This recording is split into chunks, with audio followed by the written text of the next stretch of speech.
Ես ասում եմ, որ այն աշխատանքն է այս պահին իրականացվում, որպեսզի Հայաստան հրավիրեն Միացյալ Նահանգների նախագահին։ Գիտեմ, որ Փաշինյան-Թրամփ հանդիպման խոսակցության մեջ հենց այդպիսի քննարկում է եղել, Հայաստանի վարչապետը նույնիսկ եկեղեցիները խոնարհված ցույց տվել եւ նշել, որ դուք մեծ շինարար եք, եկեք մեզ օրինակ խորհուրդ տվեք, թե մենք այդ եկեղեցիները ինչպես կարող ենք վերականգնել եւ Թրամփին դուր է եկել օրինակ այդպիսի խոսակցությունը։ Դե հիմա ինքը շատ էպատաժային այլ կառուցվածք ունեցող նախագահ է եւ շատ լավ է, որ Հայաստանի վարչապետը թույլ կողմերը,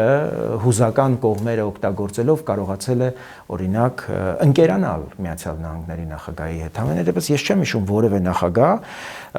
օրինակ Տեր-Պետրոսյան, Քլինտոն հարաբերությունները շատ լավն են եղել, բայց դրանք երբեք ընկերական չեն եղել։ Բայց Փաշինյանը Թրամփի WhatsApp-ի համարը ունի։ Հիմա սա լավ է, թե վատ, իհարկե լավ է եւ մենք պիտի ամեն ինչ անենք, որպեսզի դա հնարավորինս մենք ծառայեցնենք մեր երկրի շահերին,